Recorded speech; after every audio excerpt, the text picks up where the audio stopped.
Hello everyone, and welcome to yet another video. Today I want to talk to you guys about the most difficult Pokemon speedruns to get into. So as some of you may have known, I've run in the Pokemon series 100% race, which essentially meant that over the course of the race, I had to speedrun every single Pokemon game out there, without exception, just about. As a result, I've got a decent idea of which games are more difficult and which games are more easy to tackle. Today, we're just going to look at which ones are generally the most difficult to get into. Now, when I say most difficult, it's important for me to mention that I'm not going to be talking about which games it's most difficult to get world record in specifically. I am talking about the games that are most difficult for an inexperienced player to start and finish in a reasonable amount of time.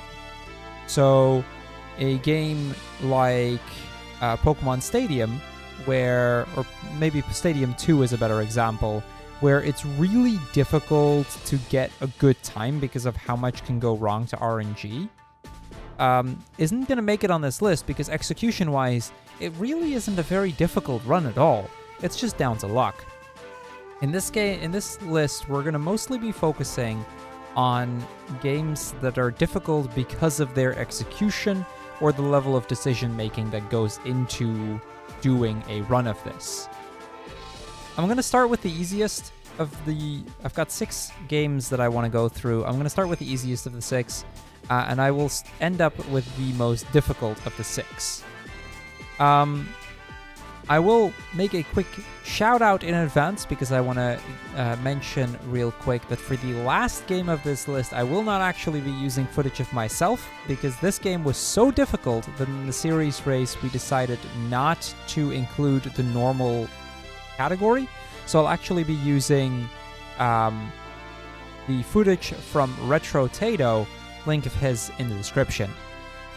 One final note before we get into it, I am not going to be talking about alt main categories. I am not going to be talking about category extensions. This list is solely about the base category that is considered as any percent or any percent glitchless depending on the game. So we're talking about the most basic category and often the most run category of the game. With that, dive right into it.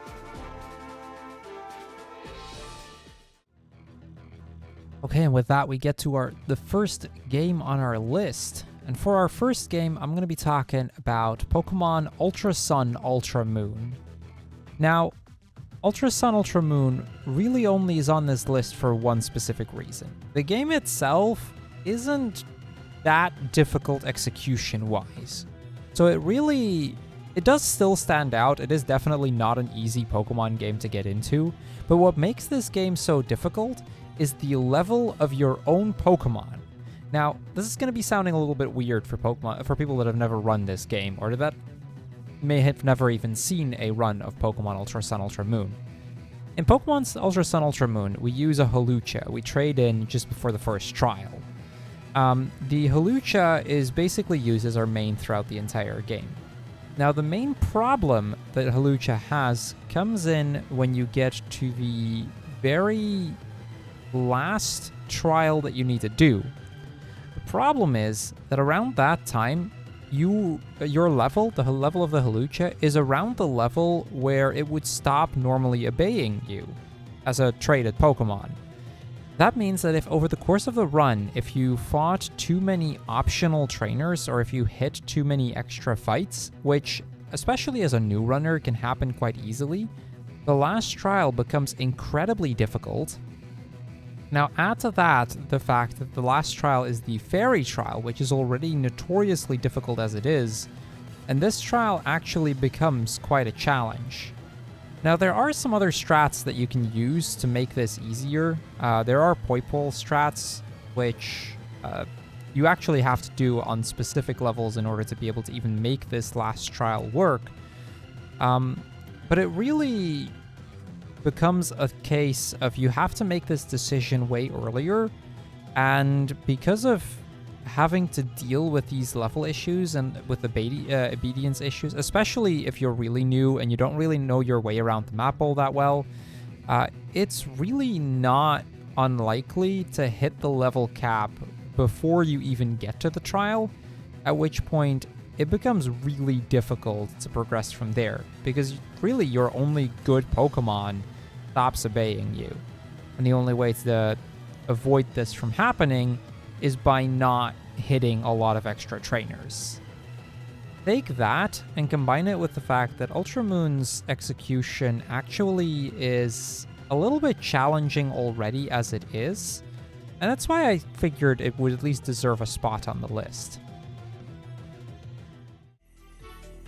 Next up on our list, we've got Pokemon Conquest. And then I specifically want to talk about Pokemon Conquest any % no password. The with password is a bit more forgiving and a little bit more easygoing on new players, but no password can be quite a brutal run. So for those of you that aren't familiar with Pokemon Conquest is basically like a Fire Emblem-esque Pokemon game, where as a turn-based strategy game, you go about and you have to defeat certain, I guess I'll just call them gyms for the sake of making it, for the sake of simplicity. Now, some of them, that means you just have to beat every Pokemon. In some occasions, it means you have to clear a condition on the field, and all of them are kind of based around the type. Now, what makes this run so difficult is really two things. First thing that makes it really challenging in general is the run is very heavily reliant on the decisions you make. Especially with the first few areas, generally speaking, most of your moves are kind of planned out, and there's kind of a situation where if enemy A does this, you do this. If enemy B does that, you do that, and so on and so forth. So it's pretty easy to work around and follow around with the notes, and eventually you'll get there.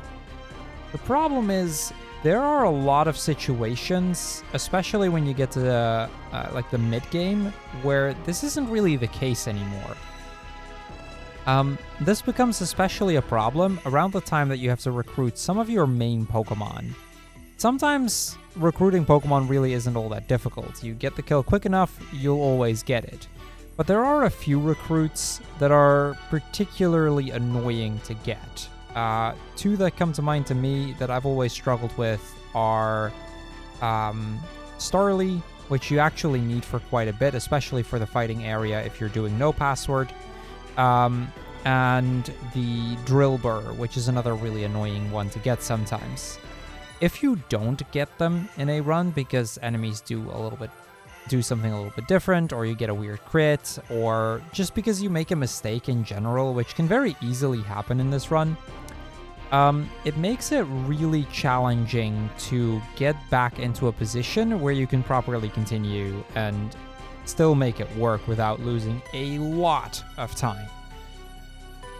So Conquest, especially because it can sometimes just be really finicky in general to be able to properly recruit Pokemon, and combined with the fact that you have to make a lot of fast decisions, really, to me, feels that this game deserves a spot on the list. I will say the with password run is actually a lot more beginner friendly. In this run, you get 2 Laprases to work with, which makes the entire run just significantly easier to work with.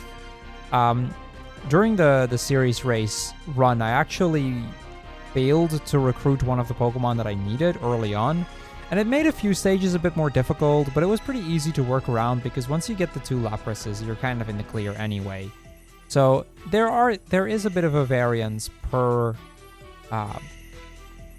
category, and if you want to start out with this game and you're not too experienced with it, I definitely would recommend starting with password before trying your hands at no password.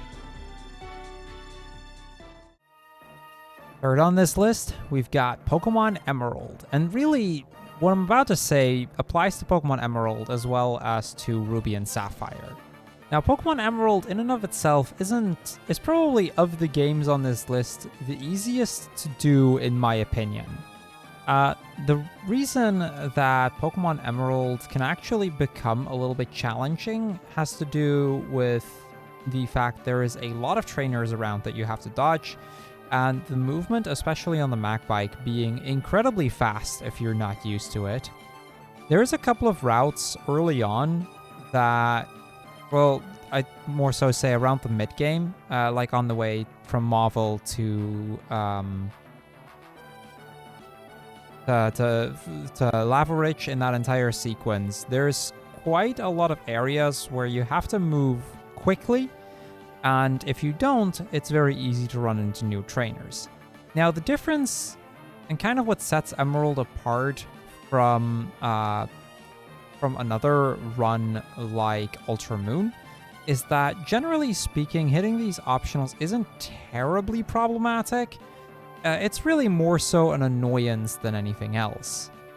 And that's kind of why I'm somewhat torn on Emerald as a whole. There are a lot of areas where Emerald is definitely more difficult and definitely requires a lot of execution. But there's also a lot of places where Emerald can be a lot more forgiving than some of the other games on this list. Now, there is one reason that I ended up putting Emerald here instead of Ruby and Sapphire, and it has to do with having to get the Rayquaza. As a main feature of the last bit of the Emerald speedrun, we actually use Rayquaza as our main. Outrage is a tremendously useful move, and being able to use Rayquaza in that last part is it just makes things really, really fast. Now, there's two issues that kind of come to mind. First thing is that getting to Rayquaza means you have to make your way up the Sky Pillar. And by that point, the Sky Pillar has gaps that'll set you back a floor all over the place. If you've ever done this casually, you'll probably know that getting up Sky Pillar tends to be a lot easier said than done, especially in a speedrun setting where falling down will actually not just lose you a bit of time, but it'll actually make it so that your rappel management becomes more difficult as well if it happens too often. So that reason in particular is really something why I'd say that Emerald tends to be a bit more difficult than Ruby and Sapphire. Next up on our list, we probably have one of the games that is, I want to say it's probably the most obscure game on this list, as we have a Japanese exclusive title in Pokemon Trading Card Game 2. Now, the reason I'm talking Pokemon Trading Card Game 2 rather than Trading Card Game 1 is that Trading Card Game 1 is actually quite a bit shorter, and because of that, a lot more limited in what you need to account for. Pokemon Trading Card Game 2, on the other hand, is, to a new runner, easily a 3 to 4 hour game with constantly trying to make decisions on how to play your cards best.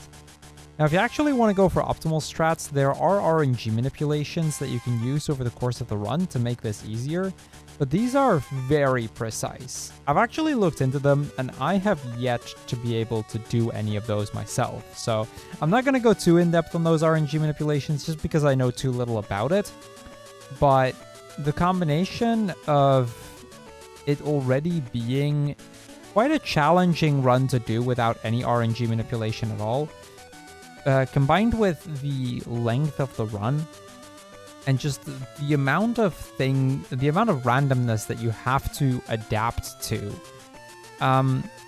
Every single battle has at least a level of randomness to it that you have to be able to play around. And this gets especially the case when you get towards the end, because towards the end there's actually several battles against sages where you can only fight them if you have a specific card or several of a specific card in your deck. Now, the fights themselves really aren't that difficult, but this means that even all the way up to the very end, you have to deal with whatever cards you end up getting and just trying to make the best of that and trying to do that fast. It's just a challenge in and of itself. So that's probably what makes Trading Card Game 2 an especially difficult challenge to deal with when trying to speedrun it.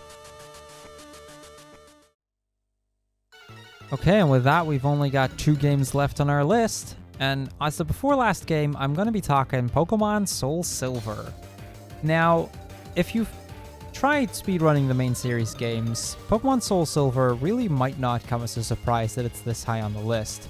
But if you're new to Pokemon speedrunning, let me explain why I find this game in particular to be as difficult as it is.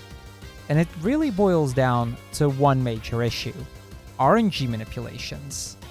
Pokemon Soul Silver is probably the Pokemon game that is the heaviest reliant on RNG manipulations. In most Pokemon games, you can kind of work around it if you don't know how to do RNG manipulations. If you don't know it in Pokemon Gold, for example, there's a perfectly fine route that you can take with Totodile that will get you through the game without too many issues. For Pokemon, for Gen 3, for Pokemon Ruby and Sapphire, it becomes a bit more challenging because the RNG manipulation required for your starter does actually help quite a lot, but that one has the advantage that the RNG manipulation itself is just really easy to do. Gen 4 is different. In order to do the RNG manipulation in Gen 4, the first thing you have to do is you have to get your starter manip. To do that, you have to set your DS clock to a specific date and time, then start up the game at a very specific second, and then at the when loading in the game itself, you have to do so on a very specific frame. So basically, when the professor says something along the lines of "talk to you later," like just before the character actually loads in, you have to click away that screen on a very specific frame. Now, this window is incredibly small. We're talking 1/30th of a second, and even top runners will sometimes struggle to get this. Now, even after getting this, and there are luckily some tools to help with it, then you still have the entire manipulation all the way up to getting the Raikou. Now, we're talking a point that is, by that point, you've basically already reached the 4th gym. And in order to keep the manipulation alive, you're going to be manipulating almost all the way up to that point. This means specific movement, specific tiles where you're running or waiting, specific, just everything in this run is so incredibly precise. And if you're too slow, it'll cause the Raikou manipulation not to work anymore. Now, why do you need the Raikou manip? Well, really for 2 reasons. You want it to show up fast, but if you fail that part, it's usually not the end of the world. But halfway through the run, the game you actually do a main switch to Raikou, specifically a Raikou with hidden power ground. So you actually want the stats itself to be manipulated in order to get that. There are some tools to help you a little bit if you're off manipulation, but not by a whole lot. It's quite manageable for the most of it, but it's quite difficult to do, and Manipless this run is just absolutely brutal.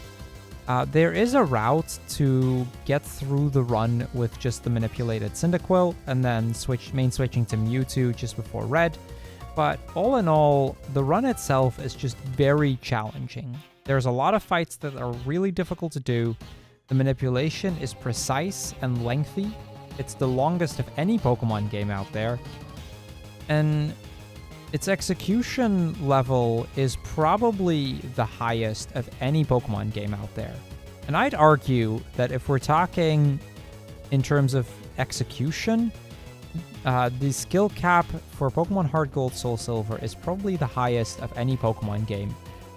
Say for one. So what is the most difficult Pokemon game? Well, that'd be Pokemon Pinball. Pokemon Pinball is probably the most difficult Pokemon game to speedrun. And that has to do with just the entire amount of precision and skill that's needed to just be able to complete a run in the first place. In order to complete Pokemon Pinball, you have to defeat Mewtwo, which is the 3rd bonus stage that you can play within the game. Now, in order to get to the first bonus stage, what you need to do is you need to catch a Pokemon and then evolve it, or catch 3 Pokemon. Now, the part that makes this so difficult is getting to the bonus stages in and of itself before you run out of lives is already quite challenging as it is, even just getting to the first one. When we started planning for the series race, we actually all attempted to run this, and what it ended up boiling down to is most of us couldn't even get to the first bonus stage. And even after a bunch of attempts, we would actually sometimes get to the first bonus stage, but then we would fail to get to the third or second. Or sorry, the second or the third. Now, even if you succeed in all of that, then having to get the Mewtwo itself and actually beating the fight there is such a challenge just to do. And when trying this out, we actually ended up deciding for the series race that it was so difficult that we would just not even try it. We ended up making an easier category just to make the run more manageable for us. So, yeah, when preparing for this video, I actually asked my friend Retrotato if I could use his footage of his current PB on the blue field, which is a slightly easier of the two fields, at least according to him. Blue field is a little bit easier for making this video. So that's what you're actually watching right now. This right here is the PB run from Retrotato, fantastic Pokemon speedrunner who does a variety of Pokemon speedruns for Pokemon Pinball specifically this time around. Now, if you're interested in this run, I would highly recommend actually checking out the world record of Pokemon Pinball, because the world record's actually something to behold. The one really cool thing that I will say about Pokemon Pinball is that the world record is just insane to watch. The amount of ball control that the player uses to be able to capture the Pokemon quickly and finish all of the bonus stages in really no time at all is absolutely amazing to watch. So that's definitely worth seeing. But if you're considering picking up a Pokemon speedrun and you want to try something not too challenging, I'd wait with Pokemon Pinball. So yeah, and there you have it. That is the list of most difficult Pokemon speedruns. Pokemon Pinball, Soul Silver, Trading Card Game 2, Emerald, Conquest, and Ultra Moon. Now, if you actually want to try and pick up a Pokemon speedrun, and you want to pick up one of these, by all means, go ahead. These are all still really fun runs, and with the exception of Pinball, I've done all of them, and all of them are really manageable to do. Pokemon speedrunning as a whole really isn't that difficult to learn, and if you really want to try out a game, then just pick the one you like the most and run with that. However, if you want to go for something a bit easier, I would try not doing one of these 6 as your very first. And yeah, there you have it. Thank you guys for watching. I hope you guys liked the video. If so, I'm actually planning on making a list of the easiest Pokemon speedruns in the foreseeable future as well. So be sure to subscribe to the channel if you want to stay up to date with that. And I hope to see you guys around for a future video.